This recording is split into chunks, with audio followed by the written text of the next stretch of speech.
trabalhando aqui na nossa congregação, diante dos discipulados, de tudo, são duas palavras-chave, né? É propósito e comprometimento. Não é compromisso. Compromisso e comprometimento é diferente. Né? O compromisso a gente faz, mas a gente não tem tanta certeza, né? É igual o compromisso de estar 2 horas em tal lugar, e às vezes a gente pode acontecer várias imprevistos que a gente pode não estar ali. Mas o comprometimento não. É a decisão, é a certeza, é a convicção, é a determinação. O comprometimento é a determinação. E a gente observa que vários personagens da palavra de Deus, todos eles viveram de acordo com o que Deus os chamou, que é o propósito, e todos eles teve um comprometimento com aquilo que eles receberam, né? Que é o propósito de levar o Evangelho, a palavra. A gente vem observando muito isso. E viveu 2 personagens, tanto no Velho como no Novo Testamento. E eu glorifico a Deus por essas 2 passagens, por esses 2 personagens. Mas só que dentre desses 2 eu vou apenas falar só de um, que é o que mais falou o meu coração. O primeiro era Samuel, o profeta Samuel. E o Senhor me deu lá em Samuel capítulo 2 o cântico de Ana. Todos aqui conhecem a história de Ana. Ela foi uma mulher improvável, ela era estéril, ela foi muito provocada por Penina. Penina sempre implicando com ela porque ela não gerava filhos. E através de um voto de comprometimento que essa serva do Senhor ela fez diante ali do altar, quando o sacerdote Eli viu ela, achou que ela estava embriagada. Mas não, ela estava se lamentando porque ela estava profundamente amar. E aí ela se derrama diante dos pés do Senhor e o Senhor escuta aquela oração. E ali ela dá um filho a ela, o pequeno profeta Samuel, que com o voto que ela fez, ela deu ele ao Senhor. Então, era o único filho que ela teve. Então, o filho que ela teve, ela dedicou ele ao Senhor. E a gente vê que a história do profeta Samuel é muito linda, porque desde pequeno ele ouve a voz do Senhor, o chamado, o propósito, né? E ali ele faz tudo conforme a vontade do Senhor. E ele foi tanto profeta como um juiz naquele período ali de Israel. O tempo era muito difícil, porque o povo tinha abandonado a Deus, o povo estava querendo um rei. Então, enfrentou vários momentos difíceis naquele período. E o profeta Samuel foi levantado com o Senhor como próprio, né? Tanto de advertir, de conduzir o povo para que o povo pudesse voltar para Deus. Sempre que um profeta de Deus ele é levantado pelo Senhor, o propósito dele é fazer com que o povo se volte para Deus. Então, eles são levantados como mensageiros de Deus para levar a mensagem do Evangelho, para que todo o povo, toda criatura se convertesse, abandonasse os seus caminhos e voltasse para o Senhor. E tiver com esse...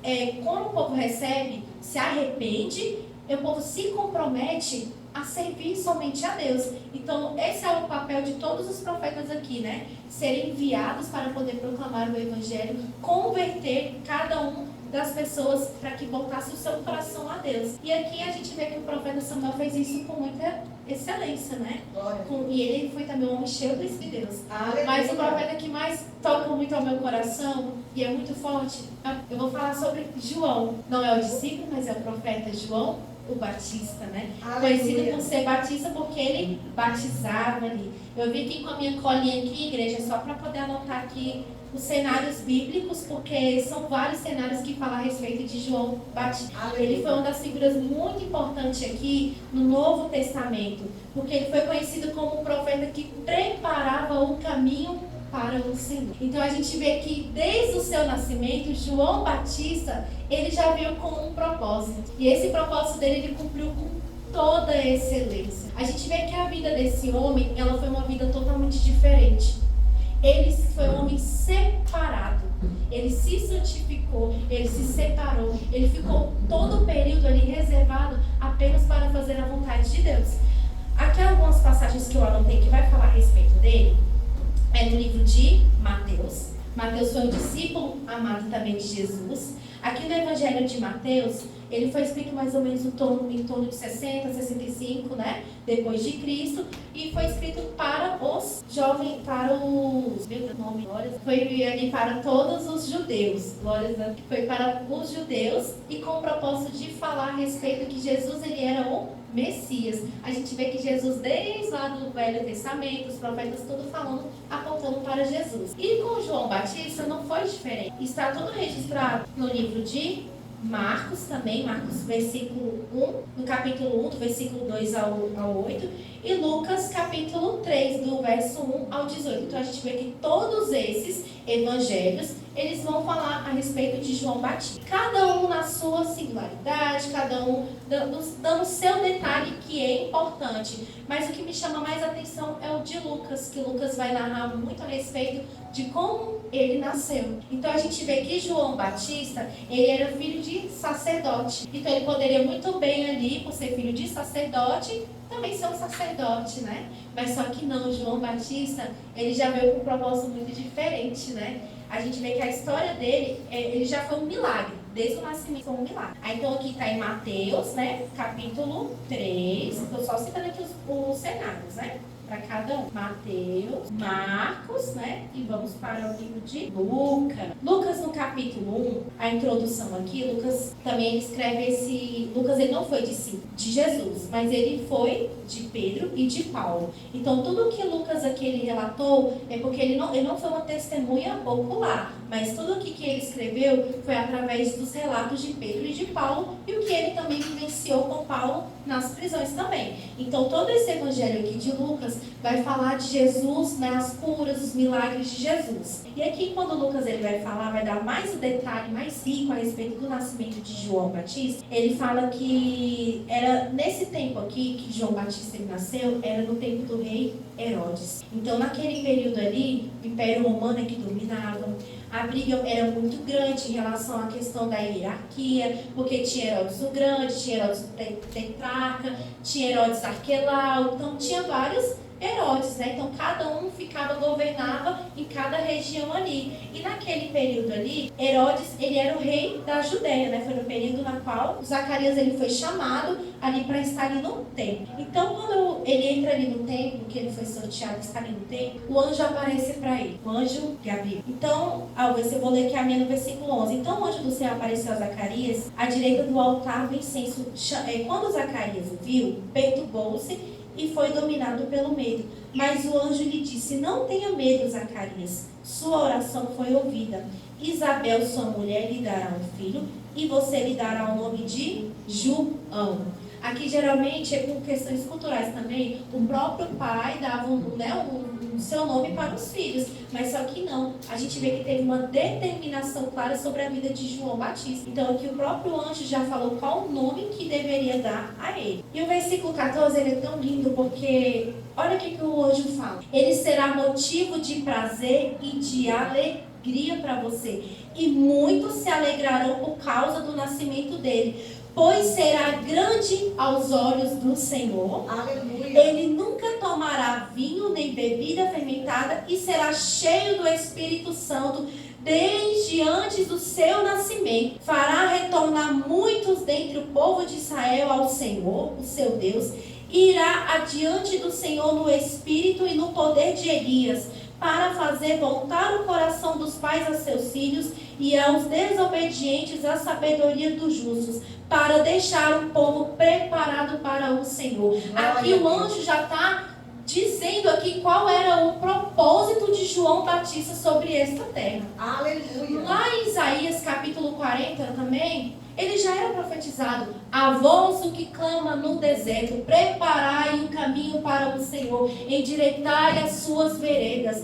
Então, antes do nascimento dele, ele também já havia sido prometido aqui. E a gente vê que ele foi um homem cheio do Espírito Santo desde o ventre da mãe dele. Aleluia. Então ele foi um homem separado. Aqui a gente vê também o voto nazireu sobre a vida dele também. Ele não poderia ser dado ao vinho, ele não poderia beber bebida fermentada. Então a gente observa que toda a vida de João Batista, ela foi separada. E ele estava ali. Onde que João Batista estava? Bem alto. Não ouvia, o quê? Onde João Batista ele pregou? No deserto. Glória. Para muitos o deserto é lugar até de morte. Mas o deserto é lugar de preparo. Muitas das vezes a gente, quando se passa pelo deserto, que é o propósito de Deus, às vezes a gente acha que vai morrer ali, que a gente está abandonado, mas não. Tudo tem um propósito. E João Batista, ele tinha a sua alimentação totalmente diferenciada.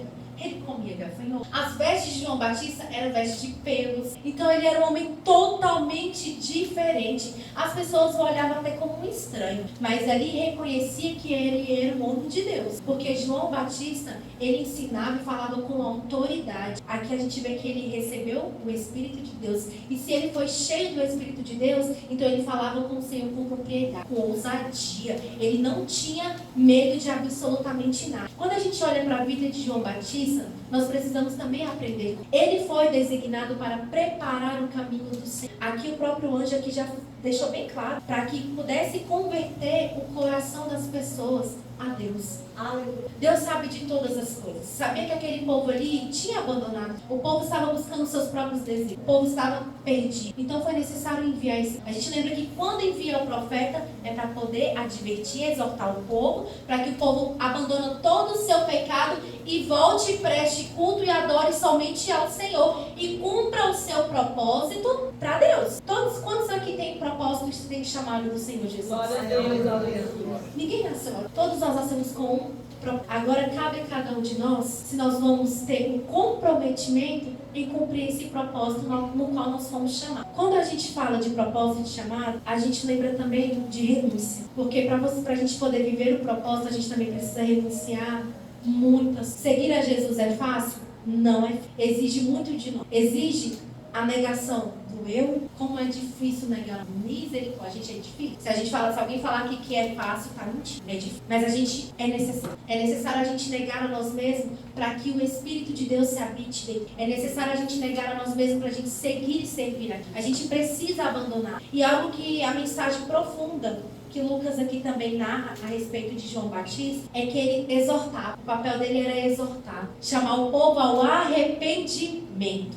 Quantos João Batista nós temos hoje? A mensagem dele era dura. Não era uma mensagem fácil para agradar ego de ninguém. Mas a mensagem dele era para confrontar o meu e o seu pecado. A mensagem dele era para poder nos advertir da gente abandonar tudo que nós pensamos, acreditamos, para a gente voltar para os pés do Senhor.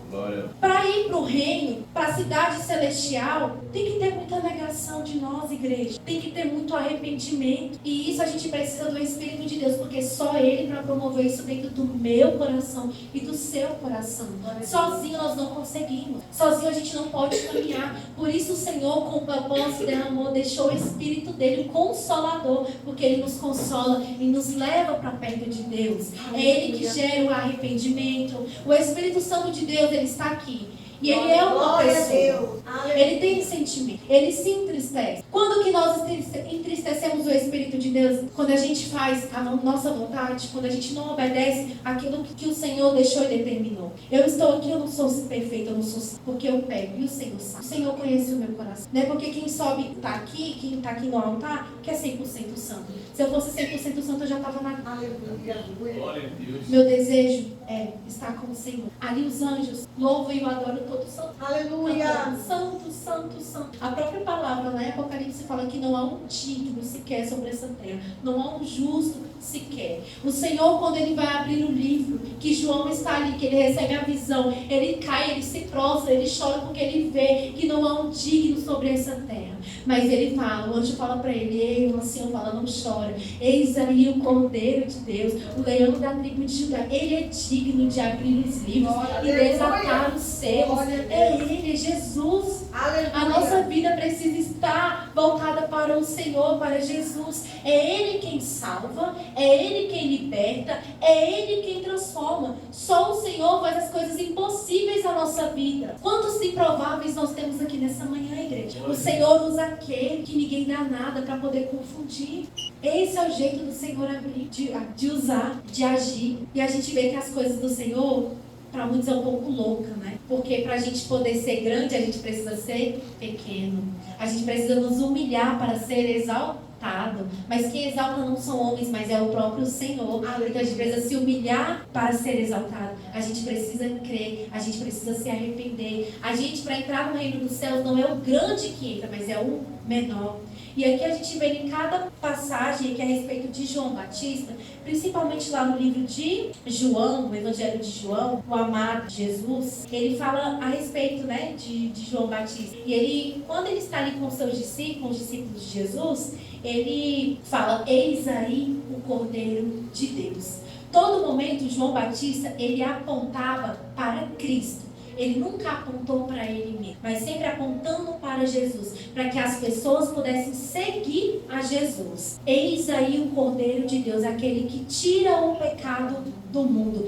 Olha a humildade de João Batista. Eu não sou nem digno de desatar as sandálias, desamarrar as sandálias dos seus pés. João Batista também ele fala que ele cresça, que ele apareça e que eu me diminua. A todo momento a gente vê que João Batista ele se diminuía para que o Senhor fosse exaltado, igreja. A exaltação é de Deus, não é do ser humano, não é de homens. Não existe glórias em homens, mas só no Senhor. Aleluia. É Jesus, tudo aponta para Ele. Glória a Deus. Nós, quando devemos falar a respeito de Jesus, a gente não tem que se engrandecer, mas engrandecer aquele que é digno. É Jesus. É o nome que está acima de todo nome. É o Senhor. E a gente vê. Aí chega um período que João Batista estava ali, ele estava no deserto, né? Pregando a respeito do arrependimento. E ali João Batista, esse arrependimento é para que as pessoas pudessem ser batizadas, transformasse a sua vida. O arrependimento aqui é você mudar totalmente a sua vida para que você pudesse receber Jesus e seguir a Ele. Então ele veio com esse propósito de preparar o caminho. E a gente observa que ele fez isso com toda a excelência. Ele se comprometeu.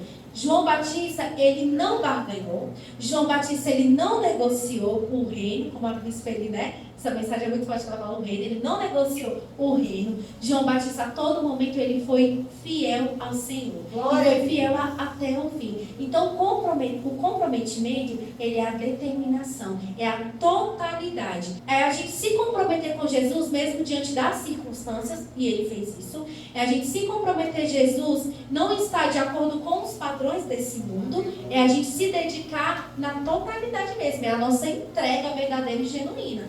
Mas a gente, igreja, consegue isso com a ajuda do Senhor, do Espírito de Deus e se arrepender. Se há pecados ocultos dentro do meu coração e dentro do coração, é hora da gente se confessar a Deus, se arrepender, abandonar todos esses pecados e carregar, tomar a nossa cruz, ó, e bola que segue, e olhar para Jesus. Não é olhar para a direita nem para a esquerda, mas o alvo é Jesus, o foco é Jesus, porque a salvação está nele, não está em nós. Amém? E a gente vê que quando João Batista ele estava ali no rio ali batizando, aí vinham os mestres da lei. Aqui já foi pregado sobre os mestres da lei, pessoas que não se comprometeram 100% com o evangelho com Jesus. A gente vê a vida dos próprios fariseus. Eles tinham uma aparência muito bonita, eles eram santarrões, vamos dizer assim, aparência de piedade, mas só que o coração deles por dentro era tudo podre, eram sepulcros caiados. O coração deles não estavam verdadeiramente voltados para Deus. E a gente vê que todo momento, quem foi que perseguiu Jesus, a todo momento querendo acusar Jesus? Foi ele, junto com a multidão também, que era contra os ensinamentos de Jesus, que era contra tudo aquilo que Jesus ele fazia. Então, eles se achavam santos demais, e quando via Jesus na sua humildade, quando via Jesus na sua pureza, na sua simplicidade, curando, transformando vidas, ressuscitando mortos, libertando pessoas de demônios, eles ali começaram a se escandalizar porque Jesus estava restaurando o povo. Mas isso também era cumprimento, não era propósito. Glória a Deus. Glória. E a gente vê ali que João Batista, quando estava ali batizando, exortando as pessoas, aí chegavam os fariseus perto dele. Você é o Cristo? Você é o Elias? E a todo momento aqui, quando no livro do Evangelho de João, no capítulo 1, do versículo 19 em diante, ele nega ser o Cristo. Ele aqui fala, eu vou ler aqui rapidinho para os irmãos. Este foi o testemunho de João quando os judeus de Jerusalém enviaram sacerdotes e levitas para lhe perguntarem quem ele era. Porque ele estava lá, vivia no deserto, vestes diferentes aos olhos da população, enquanto os sacerdotes e os fariseus vestiam vestes nobres, bonitas, e ali João a todo momento se dedicando e fazendo aquilo que ele foi chamado para a missão, né, de levar a palavra do Senhor. Ele confessou e negou, declarou abertamente, não sou o Cristo. Essas são as mensagens de João Batista. Perguntarem, então, quem é você? É Elias? Ele disse, não sou. Quando aqui a palavra de Deus no livro de Lucas fala que ele iria vir no poder e no espírito de Elias, não era o próprio Elias, mas ele viria com um propósito, com a mesma missão de Elias. Elias também ele foi conhecido como profeta, que exortava, que levava a palavra, e ele era um profeta diferente também. Então ele via nesse mesmo espírito de Elias, para poder converter o povo dos seus pecados. E ele fala: você é Elias? Ele disse: não sou. É profeta? Ele respondeu: é o profeta? Ele: não. Finalmente perguntaram: quem é você? Dê-nos uma resposta para que alevamos aqueles que nos enviaram. Que diz você acerca de si próprio? João respondeu com as palavras do profeta Isaías. A gente vê que ele também respondia com a própria palavra, né? Eu sou a voz do que clama no deserto. Faça um caminho reto para o Senhor. Alguns fariseus que tinham sido enviados interrogaram-me: então por que você batiza, se não é o Cristo, nem Elias, nem o profeta? E João, com toda sabedoria, respondeu: eu batizo com água, mas entre vocês está alguém que vocês não conhecem, apontando que eles não conhecem. Ele é aquele que vem depois de mim, e não sou digno de desamarrar as correias de suas sandálias. Então a gente vê que João Batista, humilde ali, quando os fariseus iam até ele lhe exortava, e ele falava que ele não era, mas ele veio com o propósito, ele era a voz do que clama no deserto. Ele veio preparar o caminho, ele veio batizar as pessoas, preparar os corações para que o povo se arrependesse, recebesse, crer em Jesus, recebesse o Senhor e seguisse a vida. E a gente vê que ele cumpriu isso com excelência. Olha o comprometimento de João Batista com o próprio chamado, com aquilo que Deus deu a ele, aquela missão que o Senhor deu. Igreja, muitas vezes, quando a gente se compromete com algo, com um chamado, muitas coisas vão estar, vai aparecer diante, muitas circunstâncias aparecer diante de nós. E a gente observa que João Batista, ele foi fiel até o fim, mesmo diante da morte. Quantos aqui estão preparados? Quantos aqui estão preparados? Será que o nosso coração...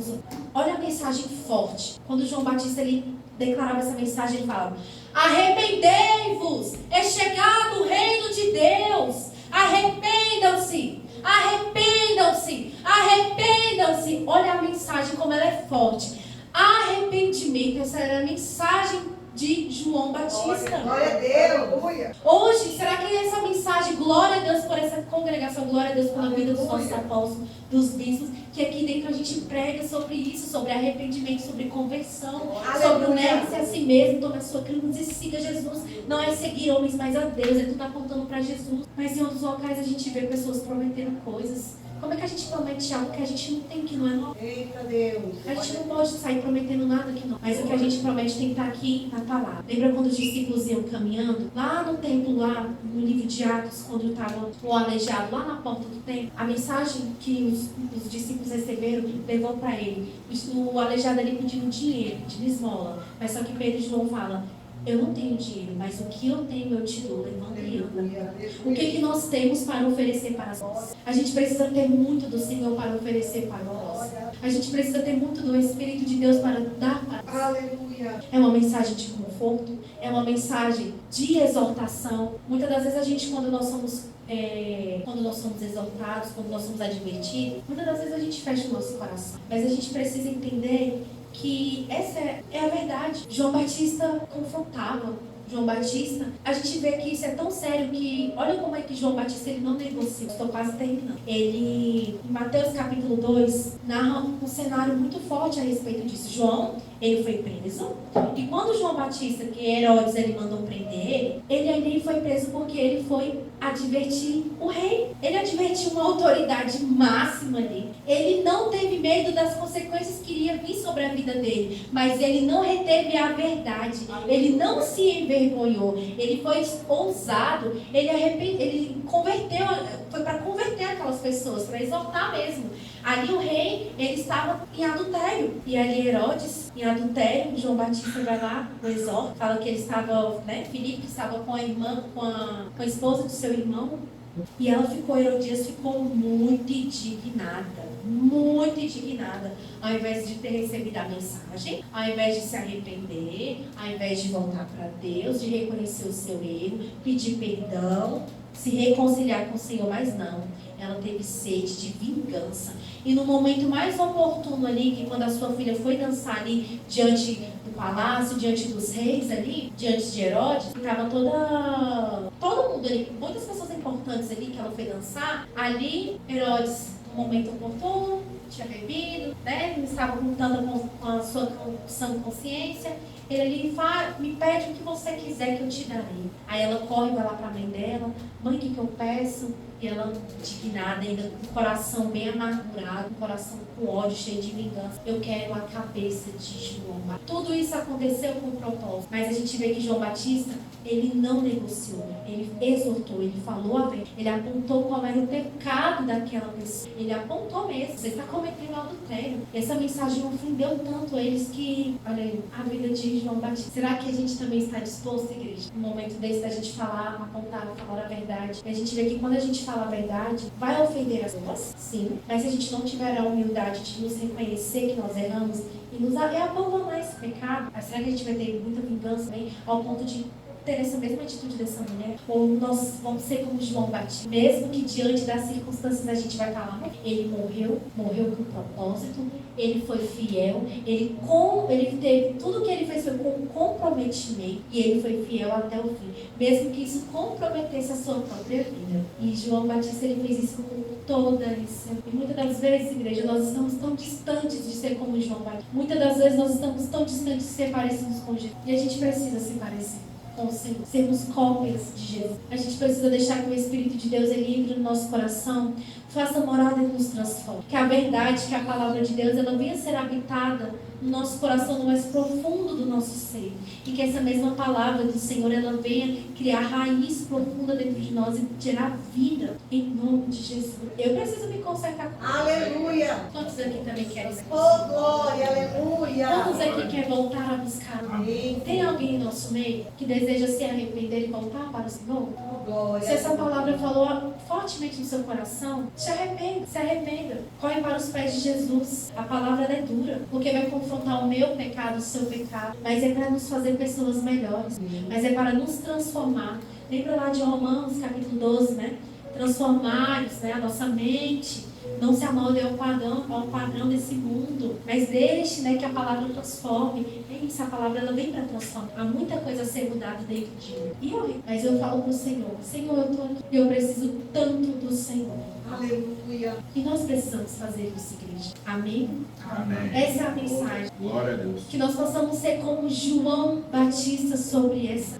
Que a gente possa, com esse evangelho que a gente recebe, levar para outras pessoas em verdade. E dizer a mesma mensagem: arrependei-vos, porque é chegado o tempo do Senhor. O Senhor um dia vai voltar, vai buscar a sua igreja, e nós precisamos estar comprometidos e preparados para esse grande dia. Amém? Amém. Aquele que nos assiste, que o Senhor Jesus Cristo te abençoe. Que essa mensagem possa alcançar o seu coração. E lembre sempre que essa mensagem, arrependa-se, esteja gravada de uma maneira tão profunda no seu coração que qualquer coisa que você for fazer, você lembre: eu preciso me arrepender, eu preciso buscar a Deus, eu preciso de Jesus, sem Ele eu não sou nada. Que essa mensagem te alcance para a glória e honra do nosso Senhor Jesus. Amém.